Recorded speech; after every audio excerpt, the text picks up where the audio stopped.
अस्सलाम वालेकुम मौलाना साहब, कैसे सर? मौलाना साहब, आज जो आपने तकरीर की है बहुत अहम तकरीर है, ख़ास तौर पर बजौड़ में ऑपरेशन और मसाजिद के हवाले से, इसके ऊपर कमेंट कीजिए। हुकूमत दबाव में ऐसी कानून साजी कर रही है। ज़ाहिर है जी कि मैं तो जो कुछ कहना था तकरीर में अपनी बात कह दी। पार्लियामेंट ही ऐसा फोरम है जिस पर सारी बात की जा सकती है। सुना है कि मेरी तकरीर को उन्होंने रोक दिया। नहीं चली सर, नहीं काट दी गई है, इसके ऊपर क्या कहेंगे? फिर भी पहुँच जाते हैं लोगों तक। आज के सोशल मीडिया में तो कोई बात रुक नहीं सकती। मौलाना साहब, मस्जिद शहीद के हवाले से बात बताइए कि इनको इतना भी नहीं रहा कि कुरान पाक उसके अंदर रखें, कम से कम कुरान पाक को निकाल दें, फिर उसके बाद बहुत बड़ी ज्यादती की, बहुत बड़ा जुल्म हुआ है, बहुत जुल्म किया है उन्होंने। मुस्लिम हज़रत बाजौड़ एक लंबे ज़माने से मुतासर है। हमने वहाँ पर एक ही जलसे में 80-90 लाशें उठाई है। वो सिलसिला बदस्तूर चल रहा है, थम नहीं रहा। मुख्तलिफ लोग उसमें शहीद हो रहे हैं, मसाजिद शहीद हो रही हैं। पहले भी डमाडोला और इन इलाकों में जो बम्बारियाँ हुई थी, मसाजिद ही को निशाना बनाया गया था। हंगू और टल के इलाकों में जो मसाजिद पर बम्बारियाँ हुई थी, और आपके इस फाटा के इलाके में 100-200 तक मसाजिद वो हैं कि जो हमारी ही बम्बारमेंट और हमारी ही राकेटों से मुनहदम हुई हैं, और पता नहीं उनको अब दोबारा तामीर भी किया है या नहीं किया।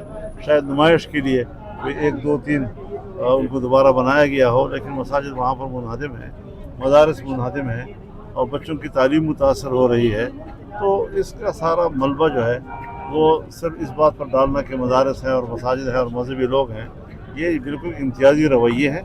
कानून भी इम्तियाजी बनाए जा रहे हैं, प्लान भी इम्तियाजी बनाए जा रहे हैं, और रवैये भी इम्तियाजी इख्तियार किए जा रहे हैं।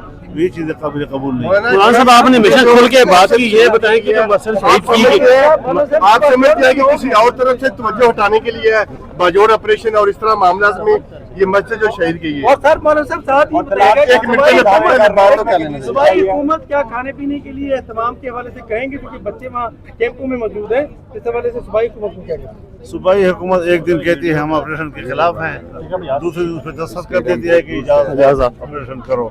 तो उनका तो फलसफा हमें समझ में नहीं आता। अच्छा मौलाना साहब, जो मस्जिद शहीद की गई है, आपकी समिति के इस्लामाबाद में तो ग्रीन बेल्ट्स हैं जो उनको उन पे भी बात की जा इससे कोई सरोकार नहीं है। इस्लामाबाद में इतने लोगों के घर बने हुए बड़े बड़े, लेकिन यहाँ पर हजरत बड़े बड़े क्लब बने हुए हैं, बड़े बड़े इदारे उन्होंने बनाए हुए हैं, और ये सब के सब जो है वो कब्जे की जमीनों पे है।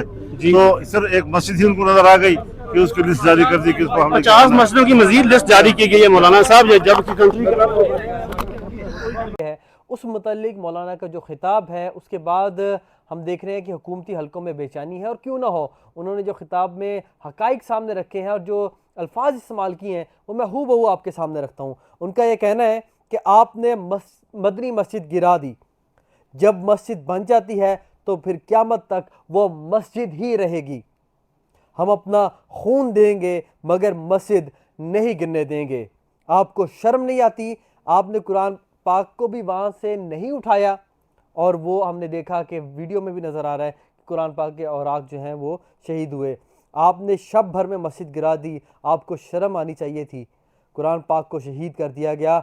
आज 1 बजे तक वक्त है, जो आपने डेडलाइन दी थी वो आज 1 बजे ख़त्म होगी, लेकिन ताहाल वहाँ पर आपने एक ईंट भी नहीं लगाई। आपको मैं कहता हूँ 50 मसाजिद की लिस्ट तैयार की गई है। अगर किसी एक भी मस्जिद की आप ईंट हिलाकर दिखा देंगे तो मेरा नाम मौलाना फजल रहमान नहीं। जिस मुल्क में मस्जिद महफूज नहीं, उस मुल्क में जश्न आज़ादी बेमानी है। ये मौलाना फजल रहमान ने खिताब किया है और वाज़े कर दिया है हुकूमत को कि अगर आपने उन 50 मसाजिद में से किसी एक को गिराने की कोशिश की तो मेरा नाम फजल रहमान नहीं। उन्होंने कहा कॉन्सिक्वेंसेस होंगे और मैं उसका ज़िम्मेदार नहीं होगा। ये मामला था जिस मुतालिक मैंने आपको आगाह किया। मौलाना फजल रहमान ने इस मुतालिक मज़ीद क्या कहा है वो गुफ्तगू आप मुलाहिज़ा फरमाएं। बोलो वाले जो हैं उनका ताउन करें, हमने वो ताउन किया है, हमेशा ताउन किया। हम अभी समझते हैं कि अगर वो एक ज़रिया इलाज है तो होना चाहिए, लेकिन हालात बनाना उसके लिए ये तो रियासत की जिम्मेदारी है। अगर रियासत अपनी पॉलिसियाँ इस तरह बनाएगी कि आने वाले मुस्तक़बिल में हिफ्ज़ मा तक़द्दुम के तौर पर 1-2-4 बच्चों की पोलियो से बचाना है, और फौरी तौर पर आपकी बम्बारियों के नतीजे में और राकेट के नतीजे में 150 लोग शहीद होते हैं, तो लोग ऐसे पोलियो को क्या करेंगे? तो आवाम को भी एक रद्द-ए-अमल होता है कि इसकी फ़ादियत क्या है, जो कि एक तरफ मज़ालिम के पहाड़ हमारे ऊपर टूट रहे हैं।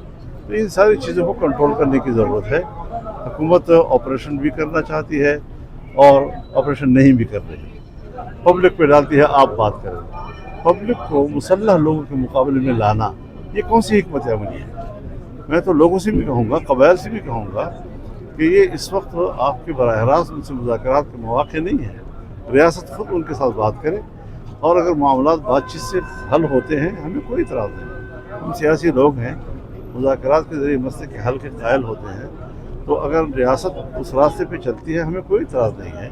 लेकिन ये कि ख़ुद तो वो असलहा ले और दुनिया को कहे कि हम दहशतगर्दी के ख़िलाफ़ जंग लड़ रहे हैं और उस पर हम बाहर के सपोर्ट भी दें और पैसे भी लें, और इधर से हम लोगों से कहा कि तुम मुज़ाकरात करो, तो जब हम खाली हाथ होंगे और वो मुसल्लह होंगे मुज़ाकरात कैसे कामयाब होंगे? मौलाना साहब, ग्रीन बेल्ट पे मस्जिद को शहीद किया गया। असद कैसर साहब, सिर्फ ये कमेंट चाहूंगा कि इतनी तेजी में क्यों कानून साजी की जा रही है, क्योंकि अभी मौलाना से मेरी बात हुई, उन्होंने कहा कि पार्लियामेंट दबाव में है और इसलिए इतनी तेजी से हो रही है। हाँ, यही बिल्कुल पार्लियामेंट दबाव, पार्लियामेंट अपना किरदार अदा ही नहीं कर रहा और पार्लियामेंट जो है ना बिल्कुल हंग पार्लियामेंट बन गया है, जो शूरा बन गया है। और जो अपने आप को जमहूरी पार्टियां कहती थी वो तो ऐसे लेट गए हैं कि मतलब लेटने की भी कि उन्होंने तारीख रकम की किस तरह लेट गए हैं। वो जो बहुत अफसोस है। बार हम तो मुझे है हुक्म आज़ा ला इलाहा इल्लल्लाह, हम तो अपनी आवाज़ उठाएंगे। इसके सेलिएंट फीचर्स आपके सामने हैं, अब 90 रोज तक किसी को भी उठा लेंगे और तफ्तीश कर सकते हैं। जी जी जी जी बिल्कुल। ये अभी हमने पूरा हमारे जो चेयरमैन है गौर साहब ने असम्बली में भी बात की और अभी हमारे लतीफ़ कोसा साहब ने भी पारी इसको वजाहत की है। ये काला कानून है और इस कानून जिसने पास किया इसके गले पड़ेगा। लास्टली सर, बाजौड़ में जो सिचुएशन है, लोग टोकन लेके खाना ले रहे हैं, अजीब विजुअल्स आ रहे हैं, डिस्टर्बिंग है, तो लोग जो सूबाई हुकूमत है उस वाले से भी सवाल खड़ा करें, क्लियर कर दें सूबाई हुकूमत का इसमें क्या किरदार है? सूबाई हुकूमत ने तो अभी चीफ मिनिस्टर ने बयान दिया है कि हमने कोई वो नहीं किया है, ऑपरेशन में हमारा कोई किरदार नहीं है। और देखो ये सारे आपको पता है कि जहाँ से फैसले होते हैं वही फैसले करते हैं, हम तो और नहीं करते। हमने तो पब्लिकली कहा है हमारी पार्टी का मौके पे कोई ऑपरेशन नहीं होना चाहिए। हाँ, अमन के लिए और भी बहुत चीज़ें होती है, जरगे होते हैं, आप रोजगार के मौके देते हैं, लोगों को इंगेज करते हैं, आप अपना सिक्योरिटी मैकेनिज्म ठीक करते हैं, आपके पास इंटेलिजेंस इदारे हैं, उसको प्रॉपर यूटिलाइजेशन होती है। लेकिन वो सारा तो पीटीआई के खिलाफ इस्तेमाल हो रहा है। कल निकलेंगे 14 अगस्त को आज़ादी के लिए निकलेंगे इंशाल्लाह, और हकीकी आज़ादी के लिए, कायदे के पाकिस्तान के लिए। बहुत शुक्रिया। साबिक स्पीकर कौमी असम्बली असद कैसर साहब हमारे साथ मौजूद थे। उन्होंने कहा कल हर सूरत निकलेंगे, हकीकी आज़ादी के लिए निकलेंगे। ऑपरेशन से मुतालिक उनका ये कहना था कि जहाँ से फैसले होते हैं ये उनका फैसला है, सूबाई हुकूमत इस ऑपरेशन में मुलविस नहीं है और CM KP ने इसकी मुखालफत करती है।